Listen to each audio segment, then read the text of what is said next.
Hi guys, welcome to the digital edition of Overdrive. As you can see, we've got a very busy show lined up for you today, and it's going to get busier when Santosh Iyer from Mercedes-Benz India joins us in a few moments from now to tell you more about the brand's new retail model, a model wherein they will be directly selling cars to the customers without dealers being involved in the transactional process. So do key in your questions. We'll surely incorporate them in the show. For now, though, let's check out Mercedes-Benz India's latest compact luxury SUV in its second generation now, the GLA.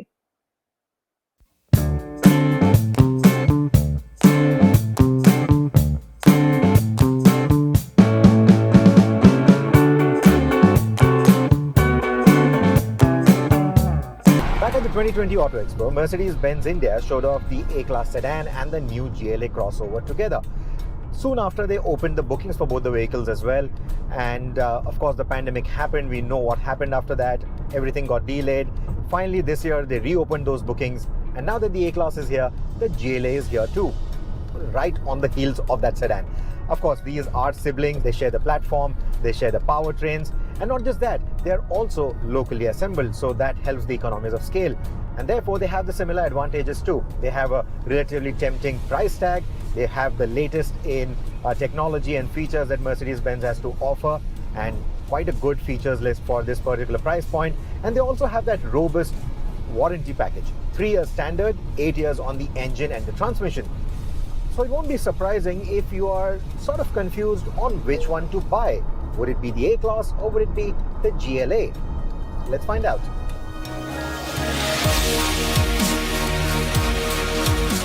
The answer is simple. Buy the A-Class limousine for the love of sedans, or if you simply need a compact yet stylish and sporty Mercedes-Benz to go to work or play.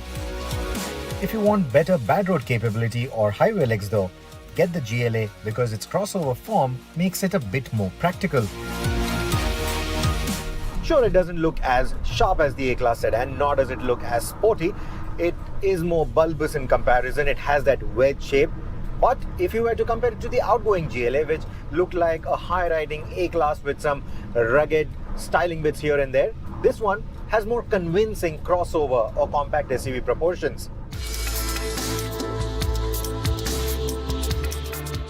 To that effect, it is about 10 centimeters taller than the outgoing car and about 1.5 centimeters shorter on the length, but a good 3 centimeters longer on the wheelbase. The GLA also has larger headlamps, a grille that looks more imposing, and taillights that mimic the detailing of the larger crossovers or SUVs that we've seen in the Mercedes-Benz India portfolio. Now, these elements, along with the increased proportions of this vehicle, give it a much stronger street presence than before, irrespective of the trim level that you choose. Speaking of which, what you see here is the AMG line trim, which is the top of the line trim, and that gets you 19-inch alloy wheels, reprofiled bumpers, some extra air vents, and flatter exhaust tips. Now, the last two are non-functional, but they add to the sporty appeal.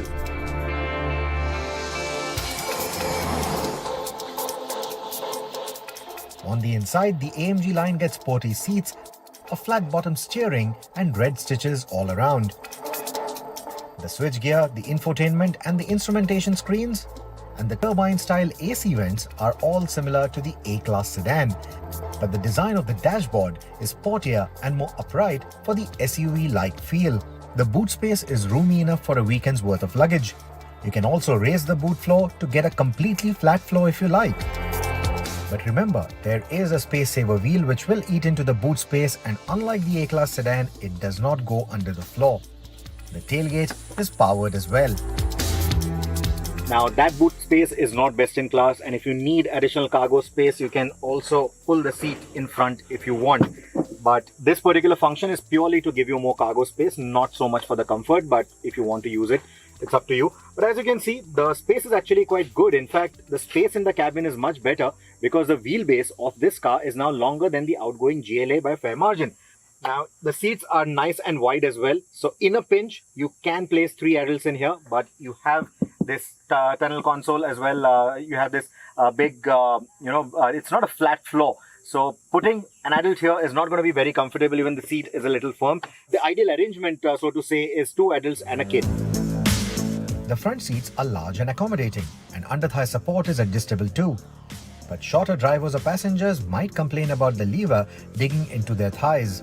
Save for this, the overall seating comfort at the front and at the rear is a big improvement.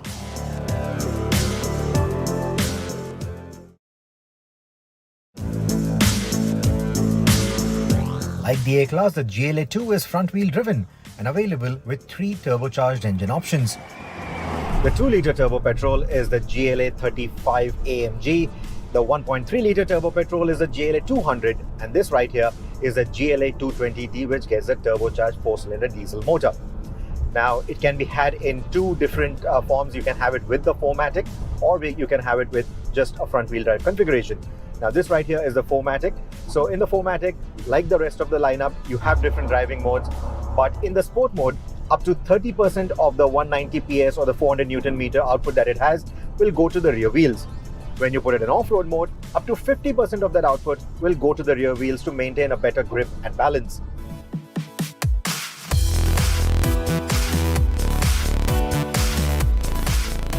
Only gripe with this engine is that by today's standards that Mercedes-Benz themselves have said, this engine feels a bit gruff, especially at idling RPM, and as the revs go beyond 3000 RPM, it starts feeling a bit too gravelly and you can feel those pedal vibrations. But it's not hard to see why Bert was so impressed with this engine when he drove it with the A-Class. This engine is quick, not just up of the mark, but also with its roll-on accelerations, so pulling overtakes doesn't need too much planning. Now, the 8-speed gearbox that it is mated to, it's a nice gearbox. In fact, it's surprisingly good. You don't have to use the paddle shifters often, whether you're driving in a city, out on the highway, pulling overtakes, like I said. It will do all of that quite nicely. Should you have to use the paddle shifters though, maybe around the winding roads, maybe when you're in that spirited mood, there is a noticeable delay in the downshifts or the upshifts, downshifts being slightly quicker. Now, I don't know, I don't remember this in the A-Class petrol. I didn't drive the A-Class diesel, so I don't know if this is something to do with the tuning of the gearbox with the diesel engine, or is it something to do with the 4MATIC? I'm not sure.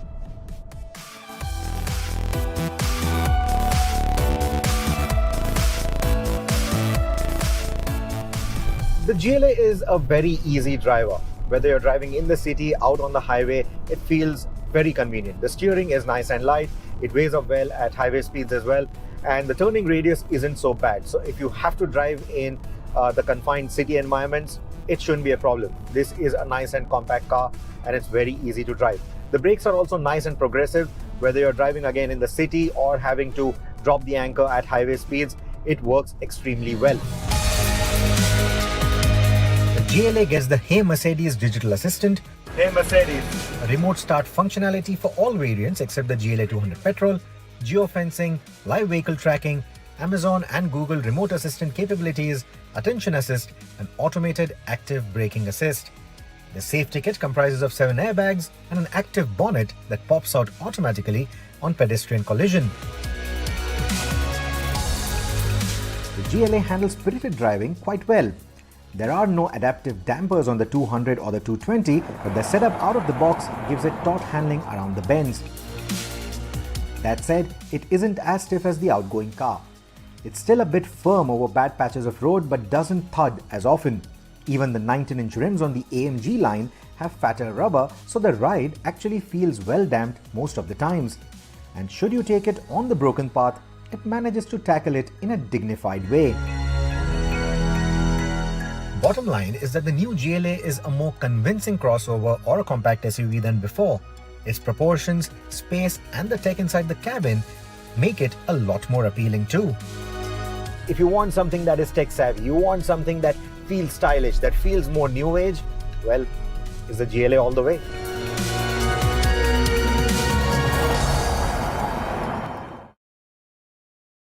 I hope you enjoyed that review. If you have any questions regarding the GLA, we'll just have Rohit and Bert on the show right now. Hi guys, good evening. Hi Sohini. Hi Bert, hi Rohit. Hi Rohit. Hello, Bert. Rohit, thanks for Rohit. making it. Busy day. Yes, it's been a busy day, and all our viewers should find out why early next week. So definitely do tune in. We are unfortunately under an embargo, so we can't speak much about what we've been doing yesterday and today. But it's a review that a lot of you have been asking for, and it will be out on the 9th. So definitely do tune into Overdrive on the overdrive.in website and the YouTube channel, youtube.com/odmag. You will get that review that you all have been waiting for. Rohit, could you be a little louder if possible whenever you're talking because I'm not able to hear you very clearly?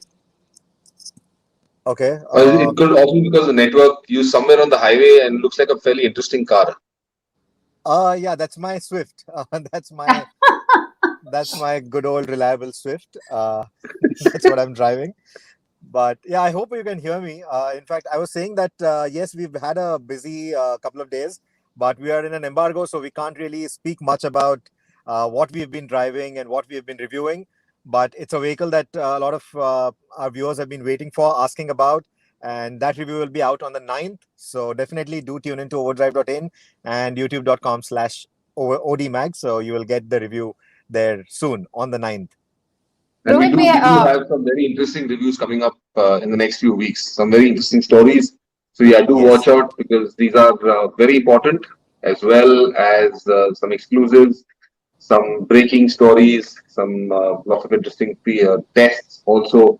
Lots of comparisons also coming our way. Now that lockdown restrictions are being eased off, we're in a position to go back out again, venture out and get you some of these stories. So yeah, stay tuned. Stay tuned to Overdrive on the live show and on the television channel as well as the website. Okay, we'll dive right into the questions. Rohit, here's one about the GLA. Reyansh wants to know, why does the GLA miss out on basic features like proximity sensors?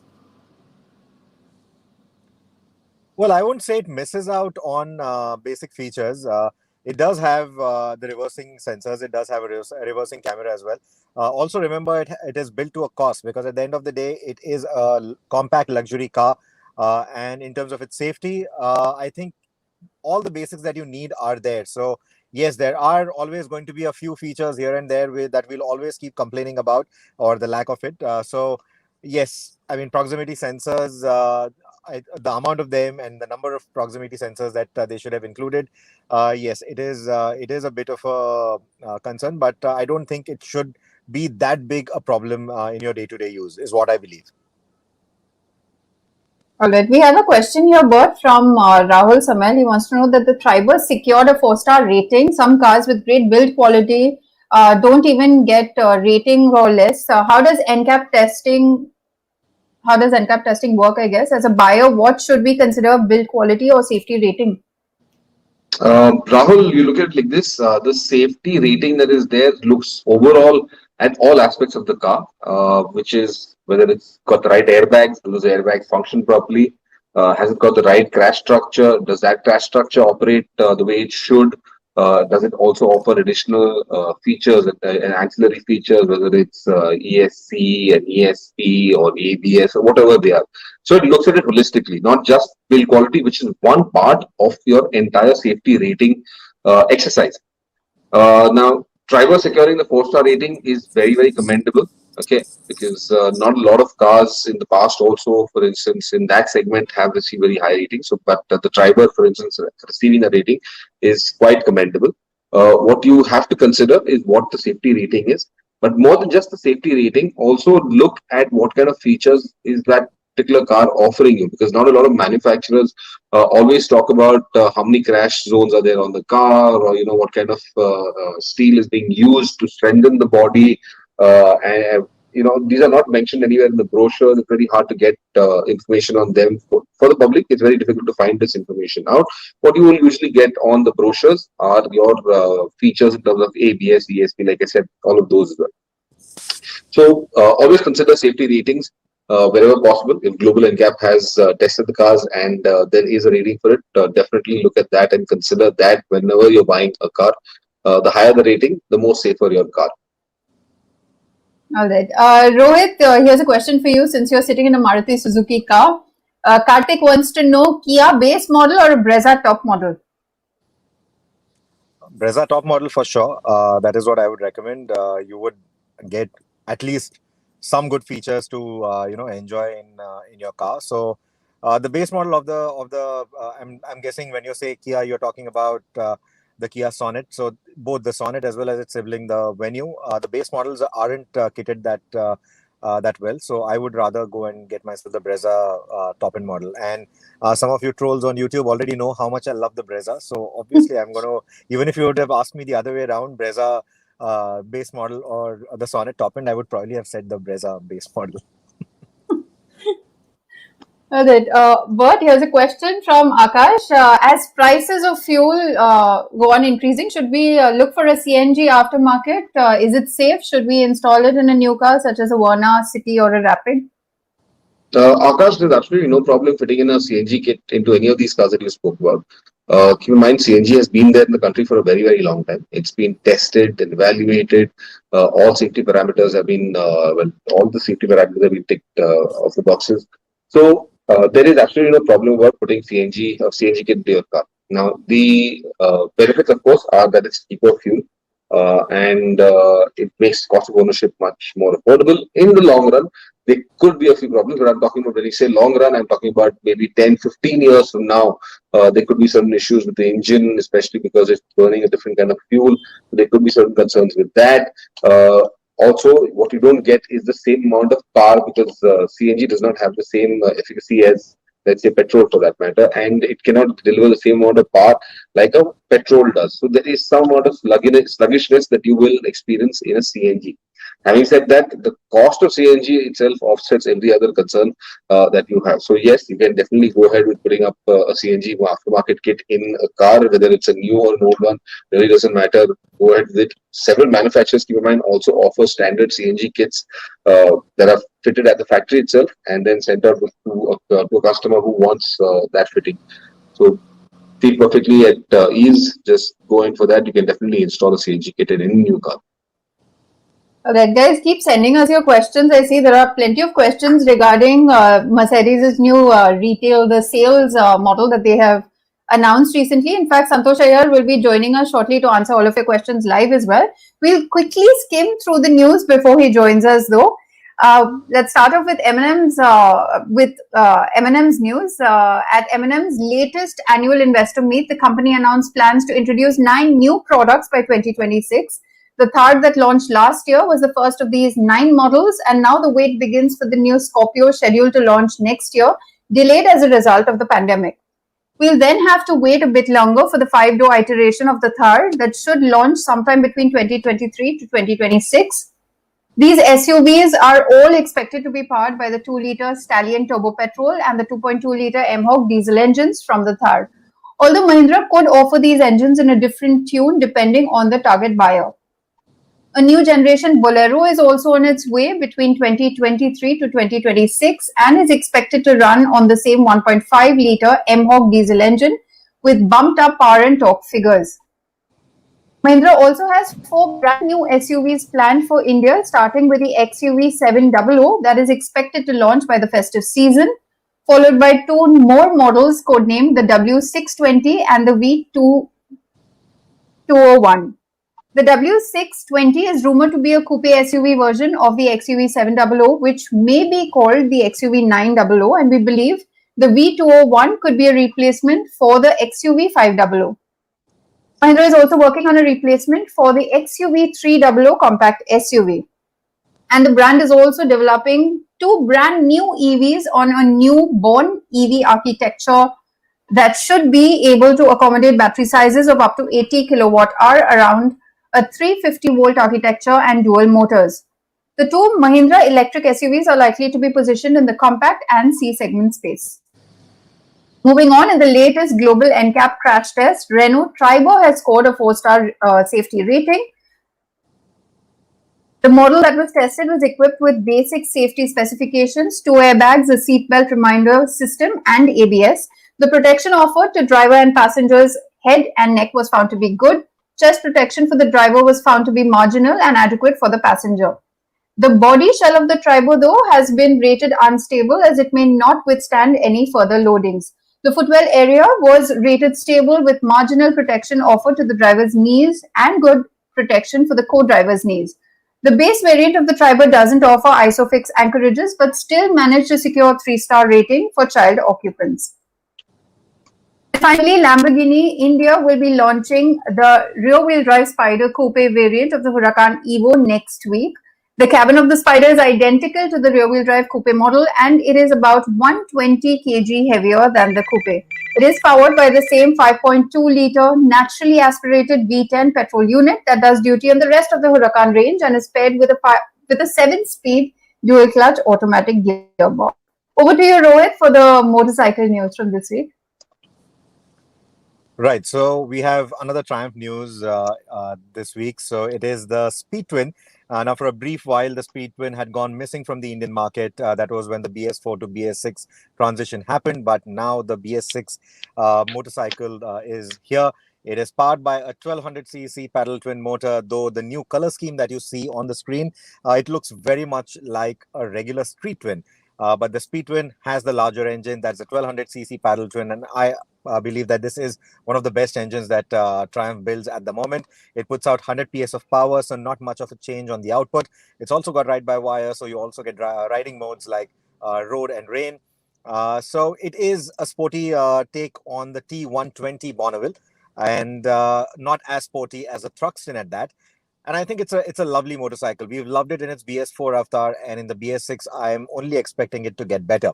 So if you've been waiting to get yourself a Speed Twin, now is a good time to speak to a dealer near you because I'm sure they're going to be starting bookings very soon. It's not yet announced, but I think by the end of this month is when the bookings will open for this motorcycle in the Indian market as well.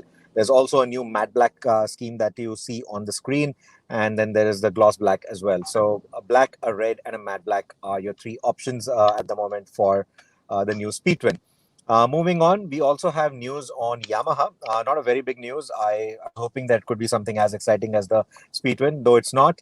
But if you've been waiting to get yourself the new FZ25 or the FZS25, good news is that the prices have been dropped, not increased when rest of the world is doing that. Yamaha has actually gone out and dropped prices because they say that the input costs have gone down for this motorcycle. So they want to pass on that benefit to the customer. And about between 18,800 to about 19,500 is the savings that you can now do on either of these variants, depending on depending on where you're buying this motorcycle. Now, we have recently compared this motorcycle with the Gixxer 250, and the Suzuki Gixxer 250 came out victorious. We also said that it offered better value. Now, that value proposition certainly changes with the new pricing for the FZ and the FZS. Now, this certainly packs in a bit more value because of that big 19,000 rupee saving that you would have on this model. But the Gixxer to me is still the better motorcycle overall. So if you can stretch, that is still the motorcycle to buy. But the FZS comes very close to the Gixxer on a lot of parameters. So definitely do take a look at our comparative review. We have a point system at Overdrive, which will let you look at different parameters and then assess what is it that matters more to you. So if the FZS or the parameters on the FZS matter more to you in terms of the point table, then probably this motorcycle makes more sense to you. And now would be a good time to buy it with the new pricing. Well, back to you, Sohini. Those are the two motorcycle news pieces that we had for today. All right. I can see Mr. Santosh Iyer is ready to join us on the show. So without any further ado, Bert, we'll toss it to you and you can introduce Mr. Santosh Iyer to the show. So guys, today we're talking about a very important piece of news that Mercedes-Benz just announced recently. And this had to do with the direct-to-customer sales business model that Mercedes is putting into place henceforth. And essentially what it does is that it empowers dealers to conduct business in a better way, simply because there are lots of benefits to this model where Mercedes-Benz takes on the responsibility of several aspects such as invoicing and managing the inventory of cars. Keep in mind, in the past, what used to happen was that inventory used to be maintained by the dealer, which meant the dealer had to take a loan or procure funds to purchase stock in wholesale, and then that stock was then of course sold out to its consumers. Now the challenges of this were that that stock had to be maintained, had to be stored safely enough, securely enough. So there you needed a yard where all this was stored, and that was a cost that you incurred. Of course, with fluctuations in price, with demand as well, the dealer could be saddled with some of those models, and then of course you saw a lot of discounting taking place, and the dealer could have to, of course, face losses because of this. Great for the customers, though. At the end of the day, they could get a good discount. But yeah, it effectively demoralized and demotivated dealers as well.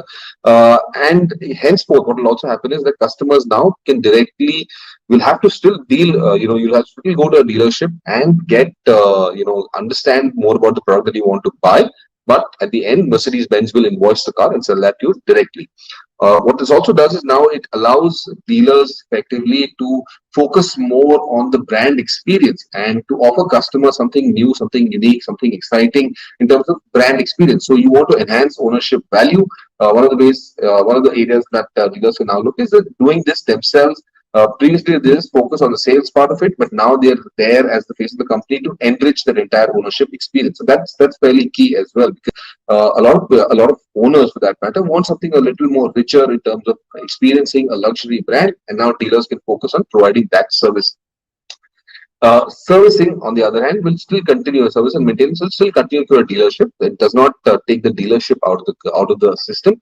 But there are several questions that we still have to ask, and that's why today we've got Santosh Iyer, who is the Vice President of Mercedes-Benz India. Hello. Santosh, thank you for being on the show with us today. Good evening to you. Thanks. Yeah, same pleasure having me here. And it's nice to catch up. And I think you articulated the entire retail of the future quite well. So thanks for that. Well, we've got you today for a few minutes, so I think there's actually a ton of questions that have come in. A lot of consumers, at least, or viewers out there who are quite praiseworthy of the whole process and what you've installed now. But there still are a few doubts, and I'll kind of come to the usual discount kaise milega wala thing a bit later in this conversation. But let me just get onto it immediately. This is a model that's somewhat similar to what Tesla does, where it's a direct-to-customer sales process, except in your case, you still have a dealer in place. Correct. I think the Tesla model was fundamentally more on online. So if you see Tesla sales is close to 70-80% is online, and then they have their own stores. So they don't have franchisee partners as such in many of the markets, or almost none that we know of. So technically ours is a model where we take our franchisee partners along. For a couple of reasons. One, India being such a large country, you need representation, and many of our customers know our dealer principals, their sales team much more personally over the years, because the luxury market is a very close segment. Almost 60 to 70% of these customers are repeat buyers, and then we see 30% the new buyers coming into this fold. So technically speaking, we need to maintain close relationship, and therefore the franchisee partner's role becomes very important and critical. The second topic is registration. These cars need to be registered locally, etc. So in this model, though we will be the seller, in fact the sale letter or the form 21, whatever we call it, will also be issued by Mercedes-Benz India. The dealer, the franchisee partner in this new world, will assist the customer in getting the car registered also. So considering the complexities, and also I think from the pure customer centricity view, we have taken our franchisee partners along with us in this journey, and they continue to play a critical role. But yes, the role changes from just pure negotiations to offering better customer experience. So while invoicing will be taken care of by Mercedes-Benz India, your franchisee partners will still take care of insurance, registration, and whatever else has to be done. That will still be done at the dealership end. Yes. So the way it's going to work is some of these topics like insurance, even facilitating finance. So we have our own Daimler Financial Services who will also give certain products, but dealers are free to also support customers with maybe other banks along with DFS and others. So it's a very open ecosystem. Invoicing is in the last stage. I think it starts from the quotation. So all the quotation will be coming out of a central system from Mercedes-Benz to every customer, and the customer can go online. He can get the same quote that he will get at a dealership, be it in Delhi, be it in Kerala, be it in Maharashtra. So technically speaking, we have a uniform quotation process.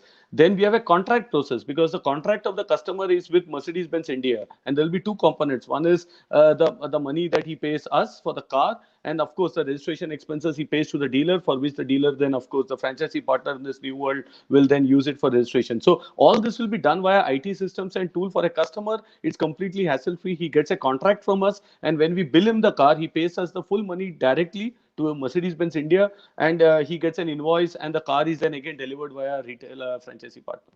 So that's the modus operandi that we are envisaging right now. But when you mention this, also what you say is because you will have to go online, or other customer can go online or to the dealership also for that matter, check out the pricing there. That transparency opens up.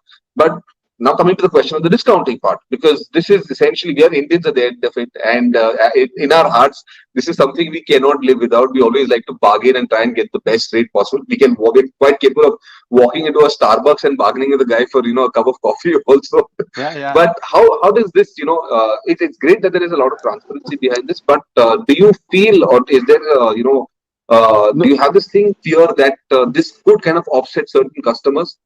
No, so if you see why you bargain, because you want to get the best deal and ensure that you have got the best bang for your buck.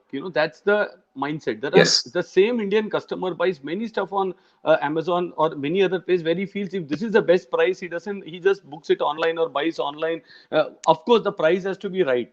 What we are offering is we will give discounts or offers and promotions that will continue. If it's Diwali, if it is as September ending, there will be offers, and those will be standardized. So for us, the fundamental principle is we will give a good value. Now, you don't have to do the guessing game that if the company has given 2 lakh rupees on the car, am I getting 1 lakh because I didn't negotiate well, or I am a super negotiator and I got 3 lakhs? And in this Yeah. case, there is one guy who got a good deal, no doubt, but there is also a set of other guys who have got a raw deal. And this way, after 2 months, he meets his friend and says, "Hey, I got 25,000 more." And the entire Yes. ownership experience goes for a toss. The second topic is the residual value of the car, because if we have seen desperate sales by many of the dealerships, because it's a wholesale model. They have stock, and if it's aging, they push this car with high discount. At that time, transparency is not there to the customer on how old the car is, which is the year of manufacture, whether it has got some dents or some stuff, or it's a non-moving color. And because of this,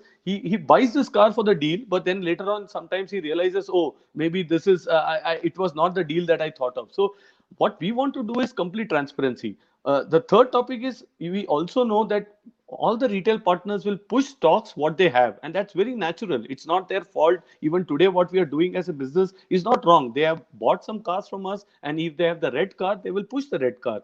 But in tomorrow's world, if the red car is available with the co-dealer, the customer can just say yes, and we will arrange it at no cost to the customer. So he has a full visibility of inventory, not only in the city, but whole of India, including M-B India stocks in Pune, Chakan. So I think with these added benefits, the so-called deal seeker, मेरे को अच्छा deal चाहिए, we fully understand, but that guy should be content that he is not shortchanged. As long as a customer feels he's getting a very transparent deal, we should win over him. That's or her. That's the fundamental premise that we are working on. No, I think that's absolutely brilliant. That transparency, or at least the visibility of being able to see that yes, if I wanted a particular car, it may not be in my city, in another city, and it's accessible to the guy, the customer at the end of the day. I think that's a fantastic option. A question that I had for you over here also is, we've seen what from this announcement, post this announcement, we've realized what the benefits to the dealership, to the dealer end is, and of course, this will facilitate better business processes, will make things a lot more transparent. At the customer end, apart from the fact that he gets some transparency in pricing, what are the other benefits that you accrue, that you think could accrue from this? No, see, what we are going to do is the moment we switch to this model, and if you are in Bombay or in Delhi, we have multiple dealers in the same market.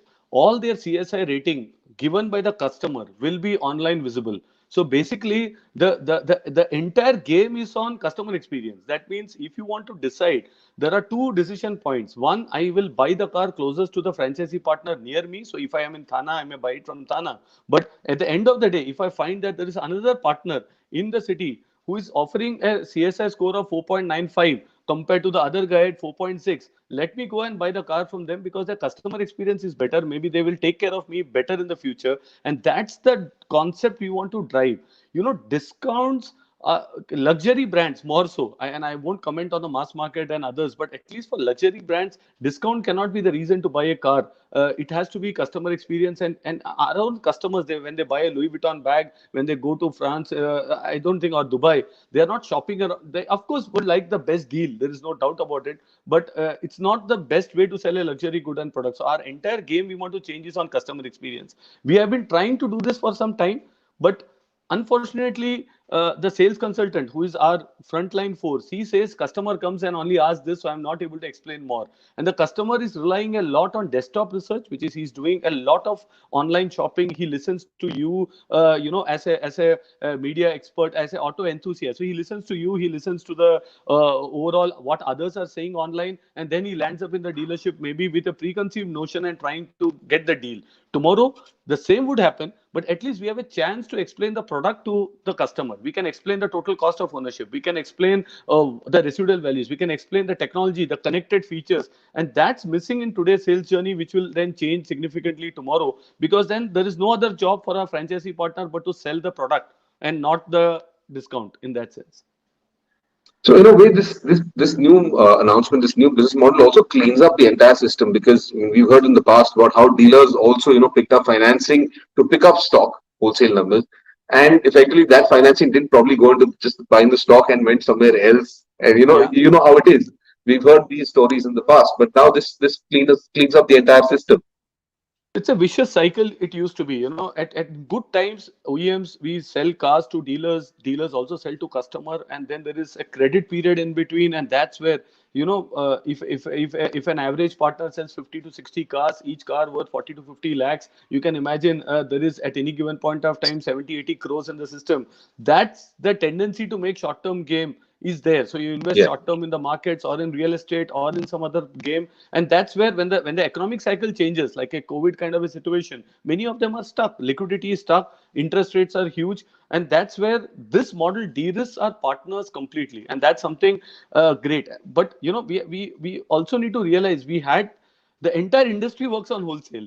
For us to now move away from that to talk retail, it's itself a big step. So I think, of course, the proof of the pudding is in eating. So we have to wait and see. But I think the concept that we have been able to share with our franchisee partners, and I think all of them are with us. They had their topics, but all of them are with us in this journey. And I think together we should be able to make it successful. Couple of questions for you, Santosh. One is, of course, now that wholesale is kind of out of the picture, what are the kind of numbers? What are the kind of numbers that are going to be announced? You're going to announce the retail numbers, because that'll be a big step forward if that's the case. But we are the only brand. Again, I'm saying only brand announcing retail numbers for the last 8 to 9 years now. Only brand. We shifted, I think 2013, if I'm not wrong, or 12 or 13, we have shifted now from wholesale to retail. Every quarter, we again don't wait for any numbers to come in or out. The moment Daimler releases their worldwide numbers, we release. It's around 7th or 8th of the quarter, we release our numbers. All of them are retail. So you can go online, you can check all our press releases, everything is retail. So we always believed in the retail philosophy than the wholesale philosophy. So that's not new for us. But yes, the entire thing about now, because internally we also used to bill cars to dealers, that also was a KPI. Now that goes away. Even for my teams, everything is based on what a customer will take and whether he will register the car, and that's going to be the key differentiator even internally for us as an organization. All right. So what happens to inventory now that you're managing the inventory yourselves? It's a fantastic new building that you've got where all of this, I know where all of this inventory will reside. And it was one of your pride projects, in fact, a few years Yeah, ago. yeah. But how does this operate right now? Because previously the onus was on the dealership to get to move that stock, but now that stock would be lying with you, and until and unless invoicing happens, the car will not move. How do you manage? Supposing cars don't really move out, So how does this process work? So what we will be doing is, we don't want customer experience to be compromised, because all cars are in Pune, in our huge building that you have seen already. We have those facilities Yes. there to store the car safely. But we will be distributing these cars to our franchisee partners as it happens now. So there will be some stock lying at them, but they will all be M-B India stock at the franchisee partner. When a customer walks in, he can either select the stocks which are available with a franchisee partner, which is on display, which is also for test drives, and which is also available, or he can see the stocks in the same city, because now a dealer A in the city will not have any issue to take the stock from dealer B or the franchisee partner B, because all the stocks of all the 2 or 3 partners belongs to us. So we can rotate this. So basically the availability today, what a customer sees, maybe 50 cars in one partner, will now be 150 cars, because there are 3 partners holding 50-50 each, and all of them are Mercedes-Benz car stock. The third advantage is logistic efficiency is better now. So even to markets like Delhi, we can always ship the car in 3 days. And car is a highly involved purchase. It needs registration, it needs all the documentation. So it's rarely we get customers who come in the morning and say, I want in the evening. I think for that we will have cars. But then there are majority of customers who buy it for an occasion, a birthday, an anniversary, or some occasion which is down the line. And I think we will have enough time to also do internal logistics either between the partners or from Pune to the customer itself. So that's being factored, but all this will be at our cost for sure. And the interest or there is nothing that the dealer has to hold. Everything will be done by M-B India as such. And So visible overall, we're online. looking at okay, which is the other. So, Which is where the somebody digital asked, bit comes can in. our competitors see it? I said, yes, we are fully transparent. They can, Everybody because would see our it. pricing is seen, it's there as such. So I think we want to play in the area of customer experience, not in the area of discounting and trying to do tactics there. No, definitely. I think this will protect a lot of dealers also for that matter. And of course, gives that win-win situation for the consumer also. I think a lot of this would have also stemmed from the fact of last year's whole BS6, movement where you moved from BS4 to BS6. And a lot of dealers were left with dead stock that they couldn't move out. Though Mercedes-Benz is already prepared with that with your Euro 60, emission regulation cars ready. But yeah, I believe a lot of dealerships went through a lot of hardships in trying to move that stock that they had with them. So it will definitely be, win-win for them, of course. It's a great plan. It's a great model, Santosh. Thank you so much for sharing all of that information with us. And I do look forward to catching up with you once all of this is done and we're able to meet up physically. No, thanks for having me, and I think clarifying some of your viewers' queries and doubts. It was always a pleasure, and take care. Hope to see you in person soon again. All right. Thanks. See you. Thanks, Santosh. See Bye-bye. you. Thanks. Bye. So there you had it, guys. A lot of useful information coming our way from Santosh Iyer, the Vice President for Marketing and Sales at Mercedes-Benz India, clarifying a lot of details for us. And if you do have, you still have more queries, then do write in to us at editorial@overdrive.com, .in or at digitalshow@overdrive.co.in, and we will get responses for those. You can catch the responses on our social media handles or on our website. We put up a larger story around this entire exercise. So over to you, Sohini. We're ready to now take a few more questions from our viewers. Yes, we'll take a couple of more questions. Rohit has unfortunately had to leave the chat because he was in the middle of the highway. So he's had to excuse himself. But we'll carry on with the questions. We have one yet again. Actually, there was a Mercedes. Yes, there was one from Energy India. Is Mercedes E-Class a good car? He wants to buy one. Well, yes, it is a good car.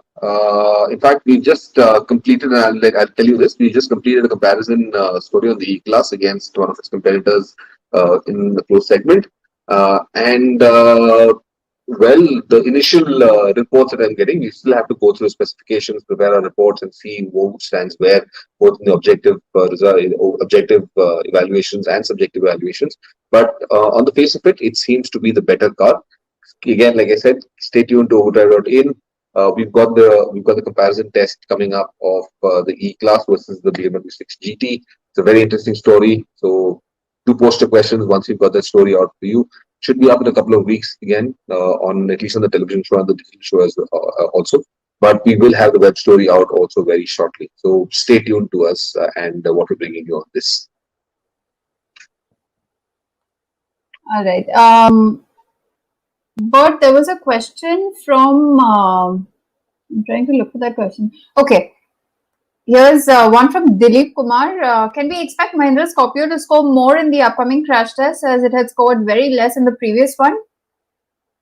Well, I definitely believe they will do a better job of it in the future, in the next generation Scorpio, which is expected sometime later.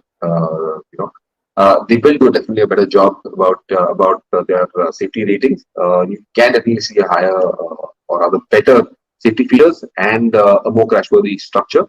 So yes, they should definitely score much higher. But here's the one thing that I want to, a very important point that I want to make over here. Very often what happens is that most manufacturers get one particular model of theirs tested, and once the facelift happens or a model change happens, the tests, they don't go back to testing it for for the crash testing, and they use the same old safety rating that they had on their cars for the newer generation or the next facelifted models, despite what the changes were on the car. And that is a bit of a problem because yes, some of the changes could compromise the safety ratings. It might get out a different safety rating, not the same as before. So I think it's important that those manufacturers, at least who've gone and got their cars tested in the past, do this as a continuous process over time. Every time they revise and add something or the other, or take off something from their cars, from their products. All right. Here's a question from Nitin Joshua about why is Mahindra taking so long to launch the new generation of their cars? Scorpio and Bolero are 20 years old, and the XUV 500 is 10 years old. Well, again, now here's a problem that Mahindra is facing at this point in time. One of the issues and one of the challenges that Mahindra has got is a shortage of semiconductors. Okay, so that is affecting not just Mahindra; it's affecting the entire industry at large, both in domestic markets as well as globally. It's an acute shortage. Part of it largely because of the COVID situation, that the semiconductor industry was affected. Production went down, demand increased to an extent when no one expected it, and this effectively caused a massive shortfall across industries. GM had to close some plants down in the US, various other manufacturers had to shut down or reduce operations in various other plants. And one of the reasons Mahindra is also taking a lot of time to bring out the new products, because even the current lot of products, they're not able to fulfill deliveries. Keep in mind, even the Thar at this point in time, deliveries almost, waiting periods go up to almost about 2 years in some cases. So there is a genuine shortfall. There are genuine concerns. And that is what is taking them time. So it doesn't really make sense in this kind of an environment to just keep launching new cars if you're not able to fulfill customer requirements. A customer wants a car at the end of the day. If he's paid money on taking that on a loan, he's financing his car on a loan. Then of course EMIs have begun. If you aren't paying those EMI, you may be paying those EMIs and you don't have a car to drive. Where's the sense in that? So manufacturers need to pace themselves out a little bit at this point in time. It just doesn't make sense to rush into things, to introduce cars one after the other. It's bad business at the end of the day, simply because businesses like this are also run on goodwill. People buy cars, it's a big purchase. People buy these products out of goodwill and because of what the manufacturer does. And Mahindra knows that they're onto a good thing. They've got a great set of engines. They've really revamped the design. They've really revamped their architecture. So it's better to be a little patient. Yes, in the short term, there will be a bit of losses that they will have to bear with. But I think in the long run, they will be fully prepared. They will, they need to get out of, everybody needs to get out of the mess that we have found ourselves in. But once that happens, you will see, Mahindra and many other manufacturers, launching newer generation of their cars much faster, newer car products coming out. We just saw the news story. They've got several new cars in the pipeline coming up, even to their EVs, their battery electric vehicles. Even there, they've got new products coming in. And of course, in the premium and the more affordable segments of SUVs, lifestyle SUVs or the mass market SUVs, they've got so many more products coming in. It definitely is a very exciting time to see what Mahindra is up to. And those of you out in the share market over there, fingers crossed. Then here's a question from Shantanu Bhatt. How is the market for hybrid cars looking considering the lack of EV infrastructure? Well, interesting point that you raised, Shantanu. And I'll tell you this. I'll give you a price for this. Of course, you can definitely get an annual subscription to us. But the market for hybrids, I believe, is going to grow stronger in the coming years, especially in India. But this is going to be a short-term plan. I would see this as growing in strength for the next 5 to 8 years. There are already talks about various manufacturers who have hybrid plans in place already, working harder towards providing or rather getting these cars out. There are manufacturers globally also for that matter, simply because infrastructure requirements aren't meeting what is required for EVs at this point in time. India, this is also going to be a major challenge, because the EV infrastructure that is supposedly supposed to come out and be put in place to support the entire EV business isn't there. It is way behind in terms of matching up the pace of what EVs could come out with. And until and unless that is solved, people aren't going to buy EVs. So there is a time period, I believe, where hybrids can still serve a purpose, because it's both. There are two things that play over here. There is one, of course, the performance aspect of it, and there is the efficiency aspect of it. For the larger consumer in mind, at in the marketplace, the need is for better efficiency, and that can only be served by using hybrids. Performance, yes, there will be. You will see there is a Ferrari coming up with a hybrid powertrain as well. There are sports cars coming out with hybrid powertrains as well, because hybrids, of course, enhance the performance, enhance the power, gives you more power, and takes up those ridiculous figures, 1,000 horsepower plus cars. They all do this using hybrids as well. So, in the short term, though, for car manufacturers, it will be very essential to get out hybrid vehicles. We know some of the manufacturers, some of the mass market manufacturers, are working on hybrid powertrains, proper hybrid powertrains for that matter, and trying to work out how can they get this more affordable at more affordable cost. One big challenge most manufacturers face is how to make hybrid cars more affordable, and there is already development work happening in that area to make, or rather get those prices down where they can be a suitable match for the mass market. All right, but here's a question from Nitin. He wants to know, what would Ori choose between the GLA, the X1, the Q2, and the Mini Countryman? Which is the most fun to drive? Joshua, for that, you will just have to wait a little longer for the lockdown to lift off. All right. That's all I'm going to say. Okay. Suraj is asking, there are reports of Mahindra Marazzo being discontinued, and on the other hand, there are also reports of the AMT version being launched. Which of this report is true? What we do know, or rather what we do understand, is that the Marazzo is going out, will be going out at some time. They may consider picking up a new, or rather bringing that Marazzo in a new form again back into the market, because there definitely is a market for an MPV, even though Mahindra has not done very successfully in that space. Reasonably good business, but you really don't see too many Marazzos on the road. And Mahindra might take a look at it again in the future. Keep in mind, they've got a long list of vehicles, almost over 10 new vehicles coming out of the market over a period of time, over the next 5-6 years. And it's possible that one of those silhouettes does look like an MPV. So, yeah, fingers crossed, there may be a new Marazzo coming in as well. But Mayur says there is a huge question. Sorry. Yes, Mayur, correct. This one? That's right. Yeah. Right. Yeah, he's saying there's a huge tuning market in India. Will people be able to tune their EVs? Well, interesting question, Mayur, and I'm not entirely sure if I have the right answer for you, or if I have an answer for you at this point in time, because we haven't heard of any tuning firms anywhere around the world right now taking an EV and tuning it and tweaking it.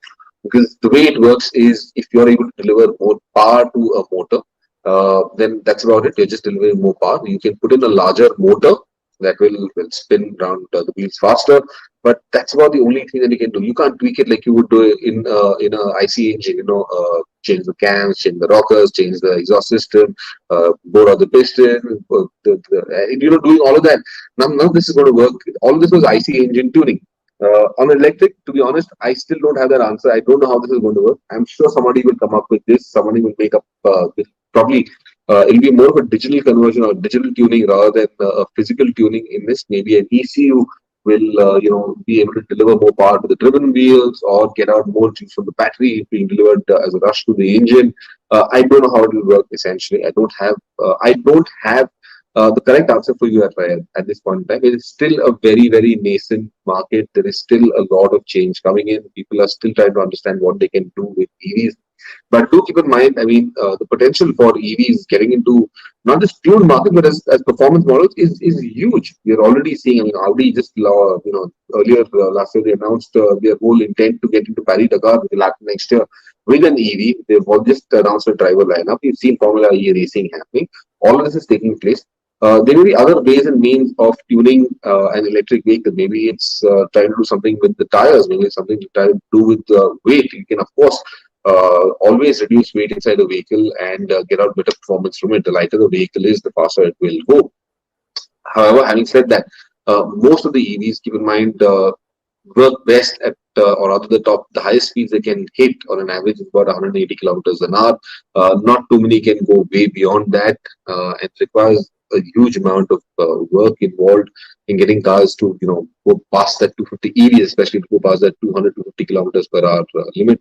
Most of the EVs run out of juice at a particular RPM, and after that, they just can't go they can't spin any faster. Electric motors can't spin any faster. So they will probably be something that you can do in this case. So let's see how things develop. We have a question here from Sumit. When can we expect Tesla to hit the Indian market? Well, from what we understand is we are now expecting some announcements from Tesla in the following month. That is in the month of July. We will hear more about it. What I can tell you at this point in time is that go to overdrive.in, subscribe to the digital issue, because the latest issue, June issue, has got our first drive review on the Model 3. That's the model that Tesla is coming into India first. We've got a drive story. I don't think anybody else has got a drive story. We managed to get that. Of course, the car was not in India, the car was in Germany. The next colleague who owns that car and who's enjoyed that car over the time that she's had it. But to go out, read that story, we will have it on the website also very shortly. But if you're in a rush to know more about the Model 3, then we'll just go to the website and pick up the digital issue of Overdrive. You'll see that story. That's our cover page for this month. Right. But Shantanu says he's heard rumors about the Honda City Hybrid. Is it true? Like I said, there is a lot of work going on. We will get a lot more information in the days to come about what's going on. But hybrid plans definitely are strong because, like I said, there is a period in time that before this whole transition to EV happens because of the infrastructure issues. So there will be manufacturers who are looking at hybrid powertrains in time. Yes, Honda could be one of them. All right, we'll take one final question. Suraj says Toyota has patented the Agya hatchback design in India. Which segment of hatchback will it compete in if launched? Well, Suraj, we'll all have to wait and see. From what we understand is there are a couple of things that Toyota is looking at very keenly, and these are all in the small car segments. Again, hatchbacks, they're all going to be either compact or slightly larger than compact, which means you're looking at a Baleno or an i20 competitor, or probably a Swift competitor. What I understand is they're looking at the sub 4 meter space. That's where this car could come in. But fingers crossed, to be honest, we don't really know at this point in time where it will fit in. There's also talk about Toyota looking at hybridized versions as well as electric versions of these. So just a lot of ifs and buts at this point in time. We will have some more information for you on this very soon, but hold on to your horses. All right, I guess what we should announce the winner. We know maybe only, right? For today's digital show, the question. I've taken a lot of questions, and I really haven't, seen that. To be sure, Shantanu Ranjan, how the question, how is the market for hybrid cars looking, considering the lack of EV infrastructure, is definitely one of those questions that I would take. Well, Mayush has already won. I'm sure he's already got one of the winners for a subscription. That was a great question on, can electric vehicles be tuned as well? The other question that I told you, Sohini, the one before this, was that Shantanu only. That was Shantanu itself. Yes. I'm just going through the other questions. To be honest, I've just been answering all of them, so I haven't really seen the queries that have been put out over here. You can just give me a minute. All right, guys, while Bert takes a look at the questions, let me just run you through what's on the show this weekend. In fact, tomorrow at 1 p.m. We'll be finding out which German entry-level luxury sedan is worth your money, and we catch up with Ducati India's new MD 1 p.m. on CNBC TV 18, and the repeat telecast will air on CNBC TV 18 at 12:30 and 8 p.m. You can also stream the show live on cnbctv18.com/live-tv.